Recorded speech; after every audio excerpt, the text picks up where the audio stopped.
Hello and welcome to our today's lecture of Introduction to Mechanobiology. So, this would be our last week of this course, and this week we will spend our time discussing some of the tools and techniques that are used in the field of mechanobiology for studying the effects of physical forces on cell behavior and studying or measuring properties of cells, tissues relevant to mechanobiology. Okay. So, once again, just to recap what we have covered so far, we started off with our analogy of cell as a tent. Okay.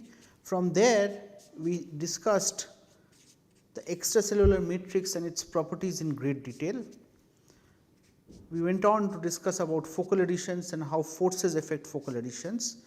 From there, we discussed cell migration and the various modes of migration that are possible.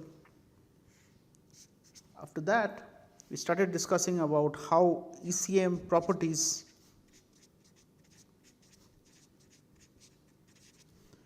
influence cell behavior, and this was both in the context of normal cell behavior and in case of disease. Okay. So, in normal we discussed about regulation of stem cell fate by ECM stiffness and via modulation of cell shape. In disease we discussed about few cases related to cancer, atherosclerosis and muscular dystrophy.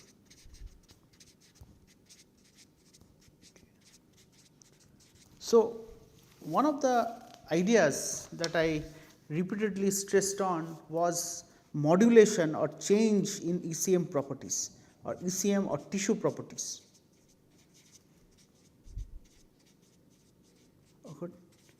So, within our body we span tissues of multiple stiffnesses, okay, starting from brain, which is order 1 kPa in stiffness, muscle order 10 kPa and bone order 100 kPa. Okay. So, in order to study how cells behave in these different contexts, we must have a way of developing substrates where these properties can be regulated. And by properties, you can have multiple different things. You may want to tune the stiffness, okay, while studying the effect of ECM stiffness or bulk tissue stiffness in regulating cell behavior. You may want to tune nanotopography,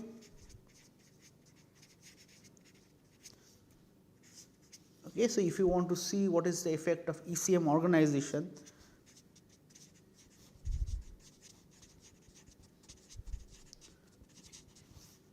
you may want to regulate cell shape, okay, and you may also want to measure, quantify properties of cells and tissues. Okay.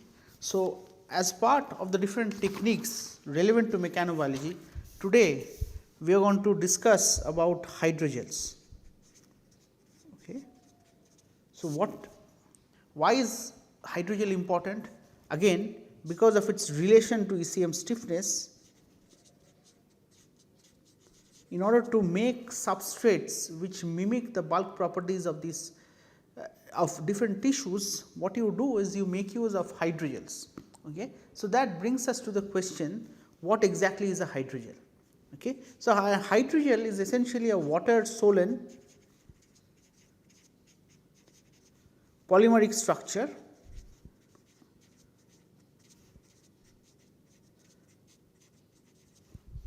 cross-linked together. Okay. So, the source of the cross-link might vary.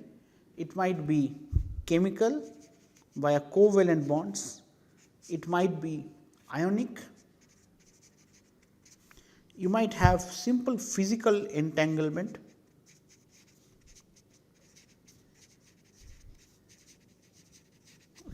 Physical entanglement, simple example is that of pasta. Okay. So, even pasta, if you want to take out a single strand, you require to exert some forces. Okay. Or you might have weak hydrogen bonding,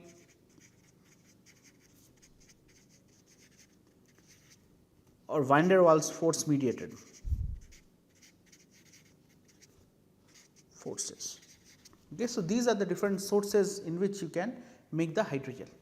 Okay. So, based on the type used, you may classify hydrogels. Okay. You may classify hydrogels broadly as homopolymers,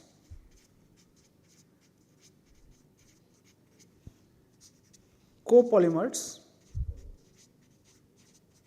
or you can have something called interpenetrating.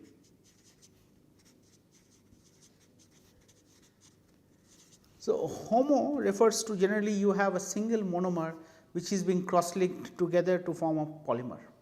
Copolymer, you have two or more entities which are covalently or cross linked. In case of an interpenetrating network, so this is an interpenetrating network. For example, you might have a polymer network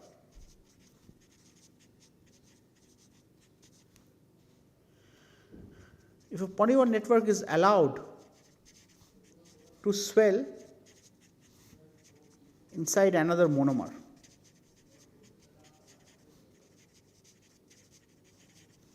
You can also classify the polymers based on the process by which, so how they are made.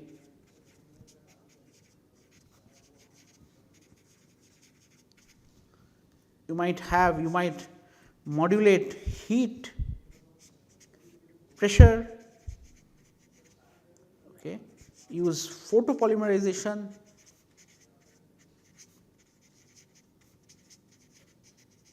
or radiation like X-rays. Okay. So, you can have multiple different ways, and also I think the most important which I missed is chemical reaction. Okay.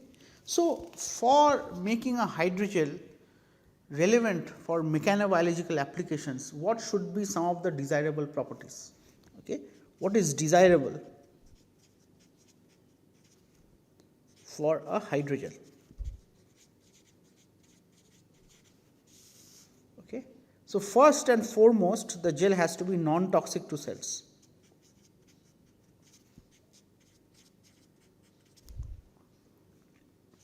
If you want to conduct studies where you are varying the stiffness over a large range, you need a polymer where you can tune the stiffness of the network.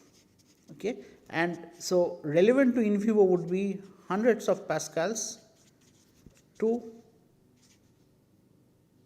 thousands of pascals. Okay. So, you have a wide range. It is preferred that the hydrogel is linearly elastic.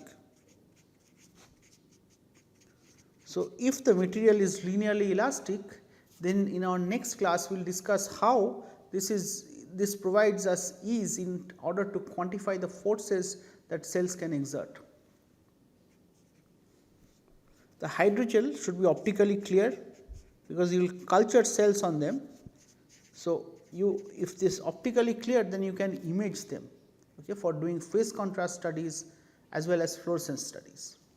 And the other thing, so most of these hydrogels are generally inert, so you should be able to chemically link or cross link your ECM protein of choice.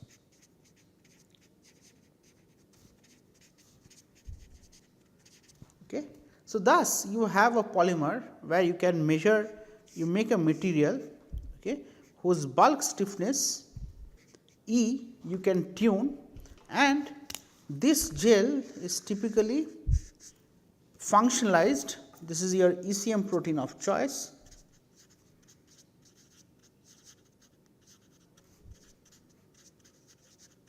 So that you can make it relevant to different contexts. For example, if you are working with neuronal cells and you are interested in behavior of neuronal cells in a brain mimetic environment, this ECM protein might be laminin, or in some other case if you are working with smooth muscle cells you might use collagen with E order 10 kilopascal, so on and so forth. Okay. So, there have been several different hydrogel systems that have been used. Okay. Among the most common ones and most widely used is polyacrylamide gels. You have another one which is very common, polydimethyl siloxane. In short, it is referred to as PDMS. You have polyethylene glycol gels, you have alginate gels. So, these will all fall under broadly the synthetic category. You can also make gels of natural materials.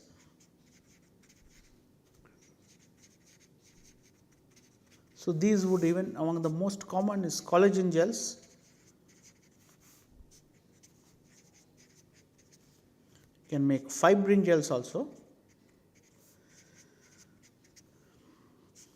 So, instead of collagen you might make use of gelatin and make gelatin methylated gels.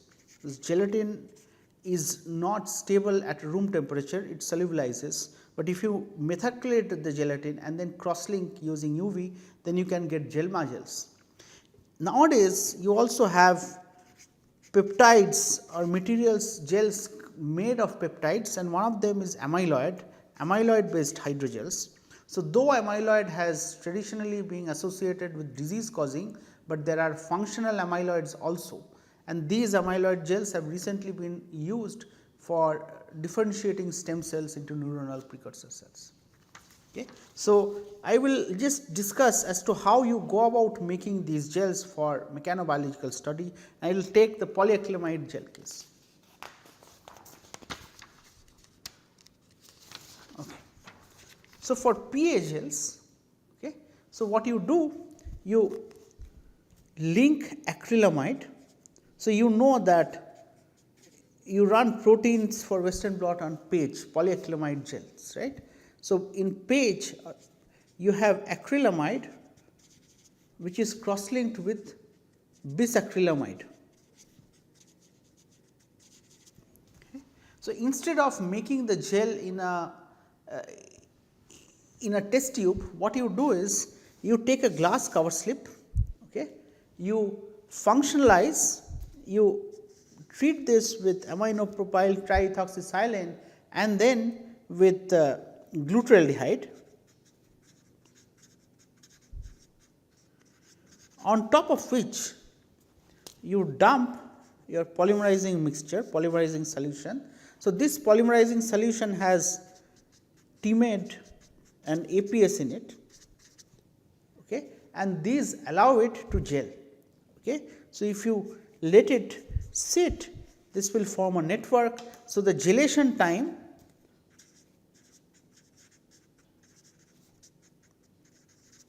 is dependent the concentration of acrylamide. So, higher concentration of acrylamide will typically help, or higher concentration of acrylamide or bisacrylamide. So, higher amount of cross linking protein will ensure that this gel gets polymerized much faster.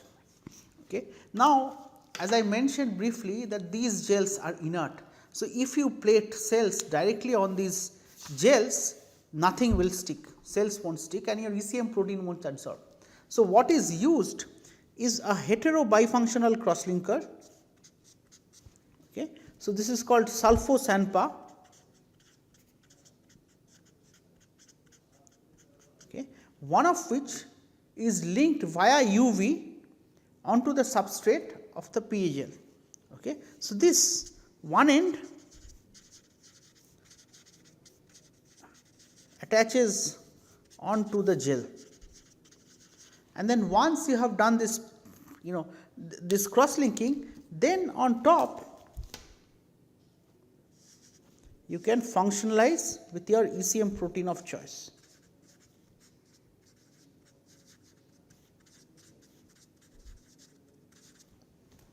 Okay, so this might be collagen, laminin, fibrinogen, so on and so forth. Okay.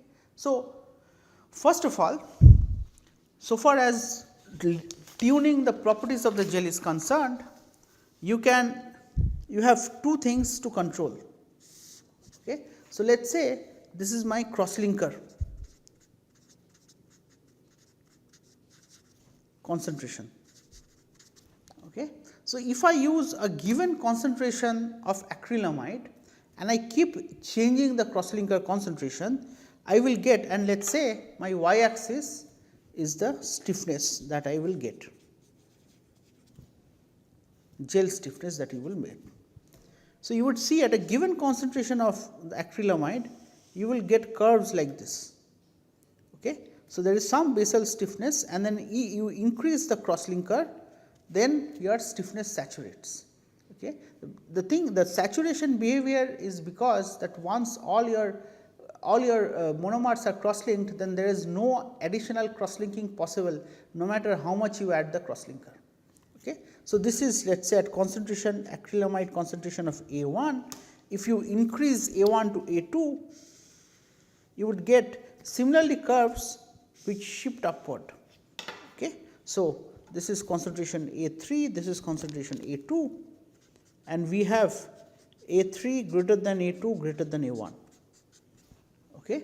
So, you can tweak in order to get a gel of given stiffness, you can change either the monomer concentration, which is your acrylamide, or the crosslinker concentration, which is your bisacrylamide. Okay. Now, the beauty of acrylamide gels is that it has been found that the PA gels are linearly elastic.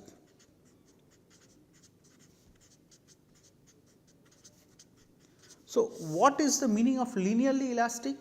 So, if you plot, if you exert a given amount of strain and measure the stress, okay, so this is a straight line with the slope being E.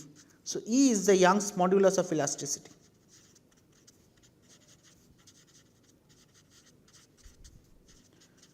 So, for linearly elastic materials, E is constant. Okay, for linearly elastic materials, E is constant. Okay. So, using these systems, variety of studies have been performed. Now, one of the question is, for a given cell type, okay, on what basis do you call a gel a soft gel versus a stiff gel? What might be your basis for calling a substrate soft or stiff? So, you would anticipate that what is soft for a neuron is not the same as soft for a muscle cell, or not the same for a osteoblast. Okay, so, this is not true. So, and this perhaps depends on the ability to exert forces. So, a cell which cannot exert too much forces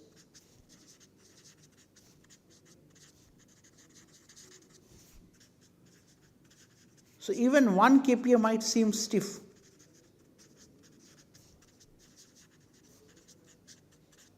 versus a cell, let us say a cardiomyocyte,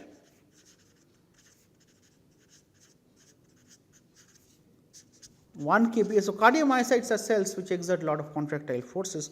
1 kPa might appear to be soft. Okay. So, how do you find out, given a cell type, what is something as soft or what is something as stiff? Okay. So, one of the ways of doing it, is actually to measure the cell spread area as a function of stiffness.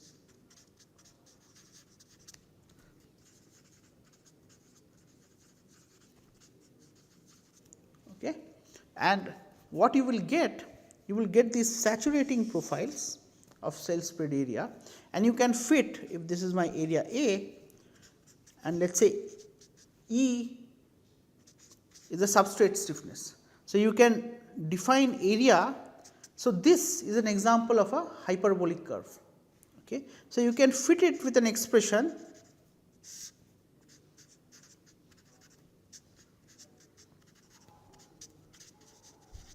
okay. So, you have a constant, this constant is equivalent to this value here, okay. This constant, and you have this kind of a profile. So, what you backtrack, so E is the substrate stiffness, which is an experimentally measured quantity.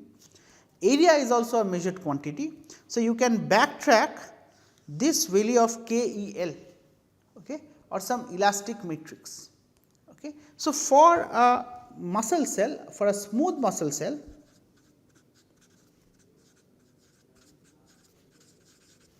this K elastic constant turns out to be order 7 to 10 kilopascal. Okay. But this KEL provides a way of quantifying whether a substrate is soft or stiff for a given cell. So, you can say that for a cell with a given KEL which you determine, soft can correspond to when E is significantly less than this value, stiff is when E is comparable to this value, and rigid when E is significantly greater than this elastic constant. Okay. So, one thing I mentioned that given a gel, okay, given a gel, you functionalize it with some ligand. Okay. So, the measure that the quantify that you measure either in terms of cell spreading or cell motility is not only dictated by the substrate stiffness, but it is in a collectively determined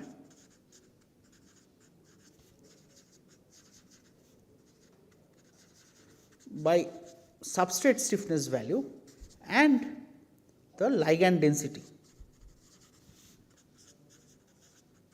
So, if your ligand density is very high, okay, if your ligand density is very high, you might expect a different response compared to when ligand density is low.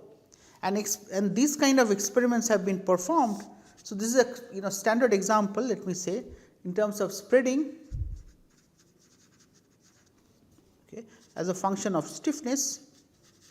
So, you might see if your ligand density is low, okay,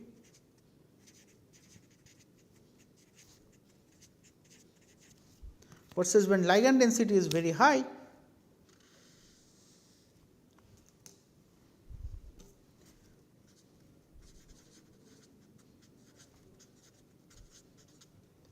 okay. In this case, what you observe is the maximum spreading is observed at some intermediate stiffness value, while when the ligand density is very low, what you find is increasing amount of stiffness leads to increased spreading. Okay. So, this shows you that this is another important parameter that you must tweak in your experiments. So, depending on the phenomena that you are trying to probe, this might be a different value. Okay. So, for these particular experiments, the authors found that in ligand density low, what they observed was a biphasic speed effect in speed. So, when they tracked the speed when it was low, you found maximum motility on a stiff surface. When it was low, when it was high, then the maximum speed was reversed and you got the maximum speed on a softer surface. Okay. So, this is also very important to think of as to what concentration of ligand that you should choose. So, another aspect which has to be taken into consideration. So, we generally draw the gel like this, and these gels are typically cross-linked onto glass cover slips, okay, which is rigid for the cells, and on top of this you have a gel. So, though I am drawing the gel like this, you would imagine for the same cover slip. So, what you do is while making the gel, you put a single drop order 15 to 25 microliter drop onto, let us say, a 25 mm cover slip, diameter cover slip, and you put another cover slip on top, okay, which is hydrophobic. This is hydrophobic. So, when you place it on top, what you get, so in side view this is top view, okay, and in side view this is what you will have. You have your bottom cover slip, you have your gel which will spread out uniformly, and you have the top cover slip. So, this is your bottom cover slip and this is your top cover slip, and this is the gel that you form. So, instead of using 15 to 20 microliters, if you used 40 microliters or 100 microliters, this height will change. Okay. So, what depending on how you are doing, for the same substrate you might make a gel which is this thick, or you might get a gel which is very thin. Okay. So, what indirectly you are changing by changing the amount of volume that you are putting is you are changing the height of the gel that you get. So, this substrate, so even this gel resting on a stiff surface, if the gel is thin, then it turns out that the cell can actually sense the substrate thickness, okay, substrate stiffness. Okay. So, if I do this experiment in a controllable manner, where I have a PA gel, of height h, okay, and on top of which I am plating cells. So, what has been observed is if h is greater than 70 microns and you get a given spreading behavior. Okay. If you keep making the gel thinner and thinner, so for example, if I plot the spreading response for a 500 nanometer gel, what you will observe, okay, so this is for 70 microns thick gel, this is for 500 nanometer thick gel. Okay. So, this is my spreading area, this is my stiffness. So, what you observe is for the same value of area, okay, a soft and thin gel, okay, appears to the cell, it appears like a much thicker gel. Okay. Soft thin gel is equivalent to a much thick stiffer gel. Okay. So, you do not want to incorporate the effect of substrate or glass stiffness on what you are measuring. So, for this people have shown that if your height of the gel is greater than 70 microns, then you are assured that you will not have any effect of the rigid effect or rigid glass effect on the measure that you are quantifying. One last thing I wanted to mention. Okay. So, while these studies, these gels are mostly uniform stiffness gels, it is possible using microfluidics, okay, to generate gradient gels, okay, where if this was your substrate, you would have, and this is your gel, okay, you would have a gradient. So, this is your glass, this is your gel. You can have a gradient in which one end is soft and one end is stiff.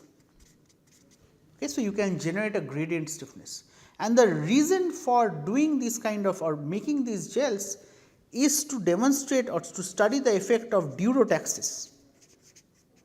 Okay. What is durotaxis? Durotaxis suggests that it is refers to the motion in the direction of a stiffness gradient.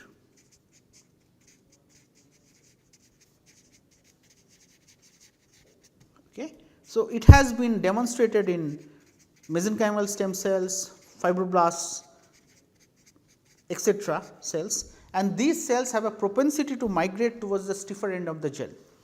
Intriguingly, very recently it was observed that ovarian cancer cells exhibit reverse durotaxis, which means that if you plate cells on this gel, you would find all of them tend to migrate towards the softer end. Okay. So, that is it for today. I stop here.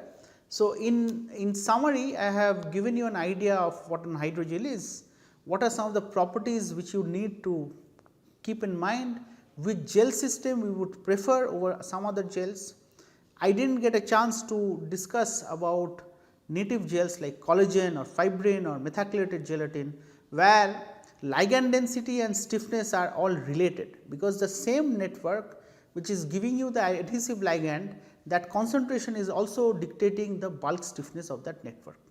And you have that scaling relationship of G prime scaling as concentration cubed for collagen gels. Okay. So, the behavior of cells in those nonlinear elastic materials varies drastically from that observed on materials of linear elastic. Okay. With that, I thank you for your attention. I look forward to talking to you again in next class.